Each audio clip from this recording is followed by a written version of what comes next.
Hey freaks, we are on vlogmas day 4.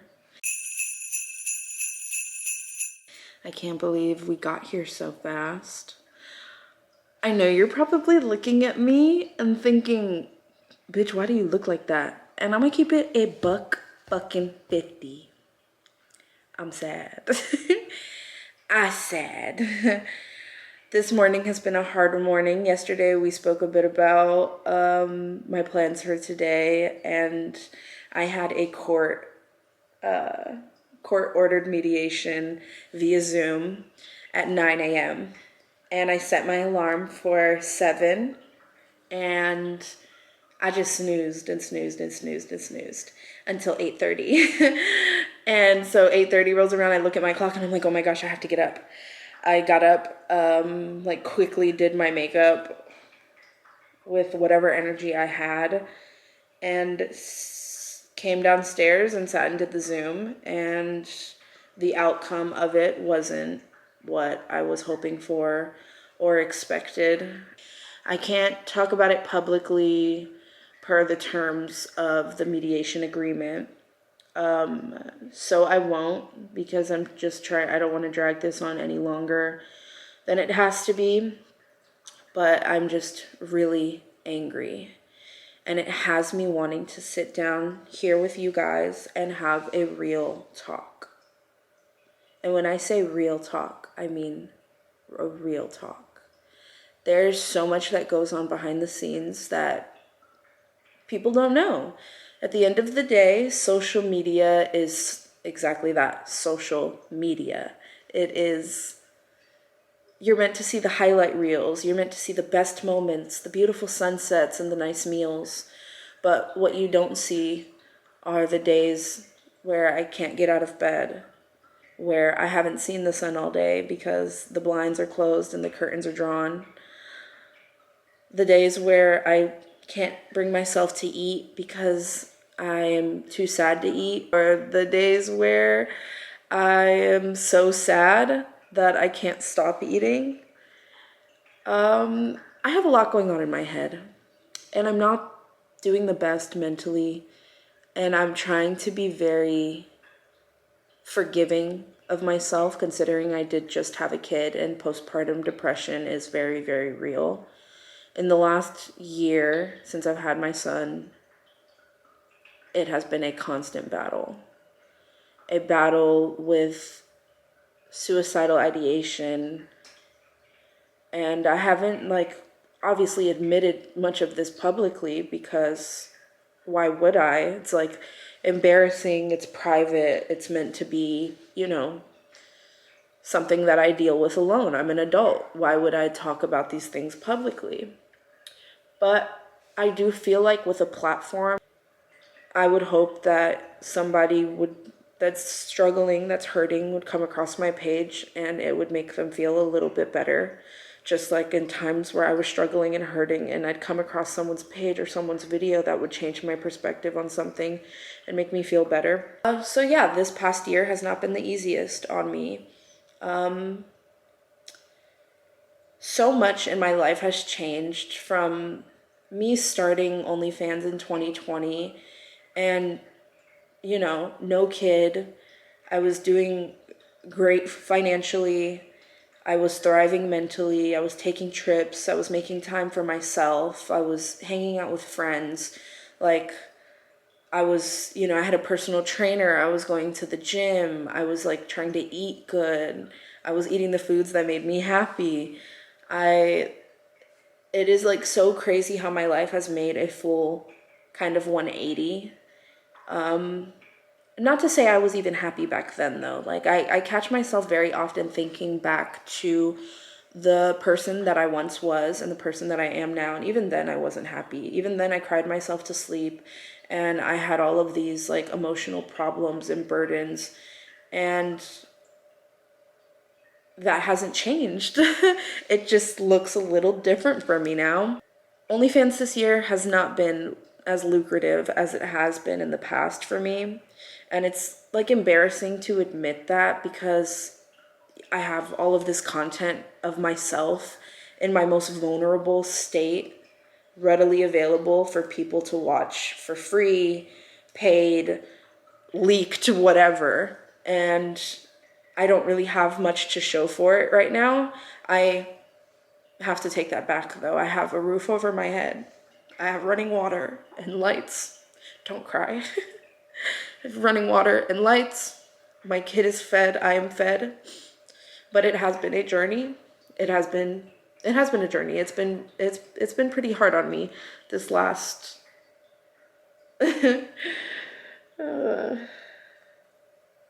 it's been pretty hard on me this last year. A lot of people warned me of this, you know, like, what will you do with the age? Like, once you come of an age where this isn't as lucrative. Like, to be fair, I'm not like this 20-year-old girl anymore. I'm 24. I've been in this for 4 years now. And I'm only getting older. And I'm still, you know, like, I'm only getting older. I know that this career was a temporary career, but when I had the time to set myself up for better and to set myself up for like my future, I didn't. I was too busy taking trips and taking friends on trips and spending all of my money on sushi and just making dumbass financial decisions. I made a lot of dumbass financial decisions. Although I have made a whopping $500,000 over $500,000 at this point, but $500,000 in the last 4 years that I've been doing this, my savings is completely empty. I did not take the steps necessary to set myself up for greatness because I just wasn't thinking. I wasn't being smart. And a lot of people in hindsight say this, you know, like I didn't make good decisions, financial decisions. I was on cloud 9 and now I'm in the fucking gutter. Like, it's to the point for me right now where it's like, why would I continue doing OnlyFans when I'm not making like enough to even survive right now? And it's embarrassing. It's like really embarrassing for me. And a lot of it though does have to do with postpartum and just being depressed, and the weight gain has caused me to be very, very insecure, and I just haven't had the confidence to work the way that I used to. I also think that since starting this, I've had a couple of different partners that I've filmed with, and it's just kind of led me to like a decline. Like, when I like someone, I like someone. Like, I don't really care about the size. I don't really care about the motion of the ocean. If I like you, I like you. And if I like you and we're dating, we're filming together. And if we're filming together and people don't like the content that I'm making with you, I lose money. But I don't care because I still like you. And I don't want to be like a typical OF girl or porn star even, filming with a bunch of people for the sake of making money. That's just not the route that I wanted to take personally. Like, I'm okay with having one partner, and like filming with my one partner. But if you guys have been following me for a while, you know, Teresa's had her share of failed relationships that were public. So, I don't know, it's just made things hard. And like, every person I've like filmed, like dated and filmed with in the past will split up and they're like, I don't want you posting that content anymore. So then I lose a chunk of content that I've made with that person over the span from 3 to, I don't know, a year, you know, like, so I lose all that content. OnlyFans is such a slippery slope because the money it's so easy to get addicted to this money. It's not that it's easy money, because it's definitely like to someone looking in, it's like, oh, you take a couple of pictures and that's it. But for me, my reality is, if I don't clock in every day, get ready, do my makeup, post on social media, I'm active on, you know, make my 20 posts on Reddit, post on Twitter, sending messages, like messaging on OF all day long. Like, I will literally wake up in the morning, 10 a.m., and I'm messaging until 3 o'clock in the morning. It's a nonstop job. And having to be on and horny all the time is mentally taxing and draining. I have grown such a disdain for men in the past 4 years. And it's not all men. I've had some great experiences and great encounters with a lot of my, fans and subscribers, followers, freaks, whatever you guys want to be called. I've had so many great encounters, and I've met some people that have touched my soul in ways that I didn't even know were possible. And there's so many upsides to this, but the downsides are like, it really weighs me down. I have a hard time showing up for myself every day as is, so to show up for somebody else and be that fantasy girl, Teresa, is a fantasy, and to continue to be that fantasy girl it's mentally taxing. It's hard. I feel like this career is so commonly glamorized because you're seeing the highlight reels of these women's lives. A great example is Sophie Rain, whatever her name is. I think it's Sophie. Sophie Rain came out and said that she's made $43 million in the year that she's been doing OF. Now on my, and it's this past year. Now on my end, I'm looking around at a world of people, at the United States at least. We are in a recession. People don't have money, so when people don't have money, they don't have the extra money to spend on their vices. Like, porn, going out, eating out, whatever the case may be. They don't have the extra money to spend. So, in turn, I don't make money.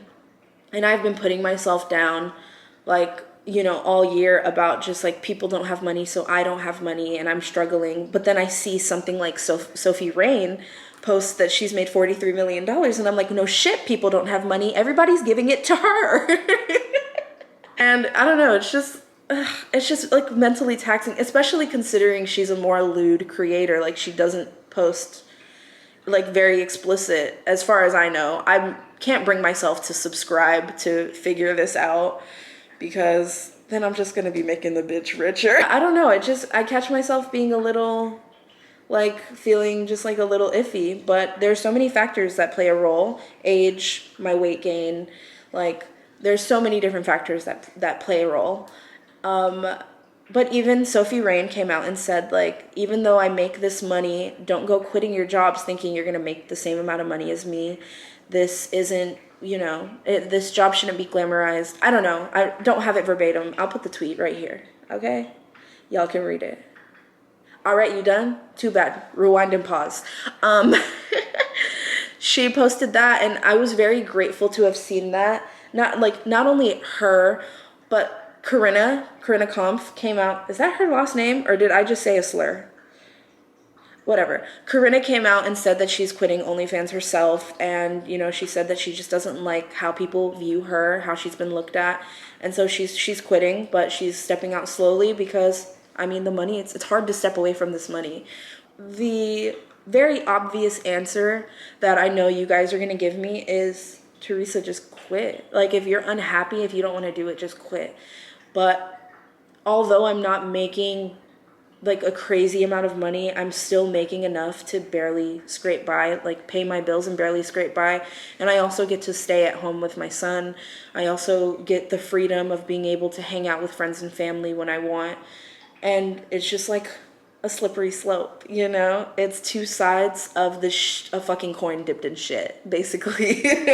So I definitely do plan to get out of this, because every month it's less and less and less. And if I'm making less and less and less every month, I'm not going to be able to survive. And at the end of the day, I have to make sure that my son is taken care of.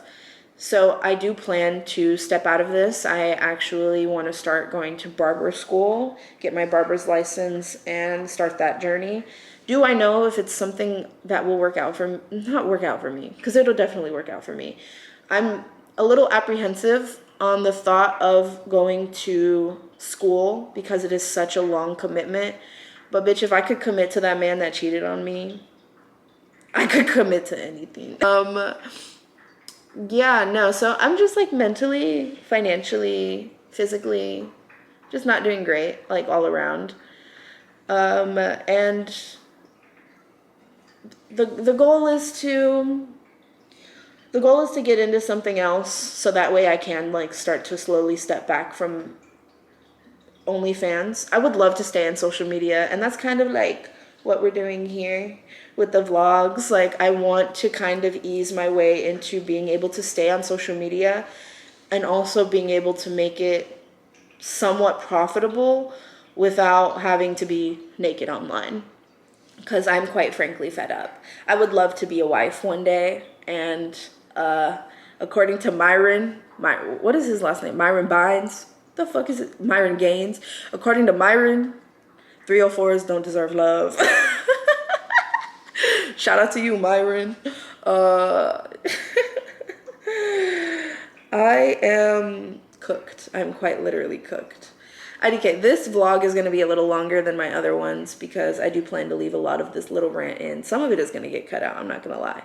But we're keeping it raw, authentic, honest, and real. Teresa is struggling, okay?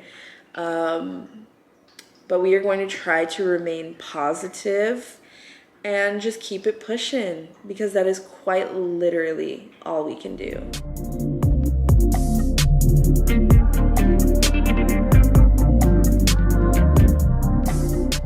Baby daddy, are you ready? No. Oh my god. It's all gone. Your little founding father fucking ponytail. Look at that. Look at that. I just felt like that was gonna be easier than debulking. Holy shit.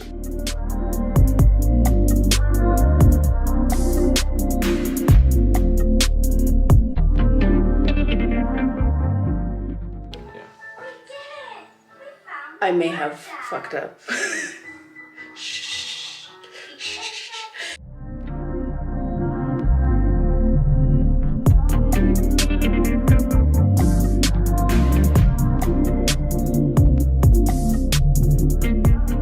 Okay, friends, I finished cutting his hair. I got hair all over me and I was a mess. It took me an hour to do this cut. I'm not the happiest with it, but for my first time, it could have been worse. Can we do a turn? Yeah, no, I really could have been better. I really could have been so much better. Okay, we get it. Mommy doesn't know how to cut hair. I'm gonna learn. Okay, that was cringy as fuck. Yeah, that, and I did the beard and fucked up, so now he has no beard, and that's tough on me, because I'm gonna have to look at that. Okay, the baby is sleeping, hence my whispers. But I'm getting ready to go to my mom's house to drop the baby off for the night. My mom has only had one overnight since I've had him, which, I mean, that hoe got a lot of kids. I'm not worried about if she's gonna be able to take care of him. I just hate being away from him. But I'm going tomorrow to get my lashes done, and baby daddy has a job interview around the same time.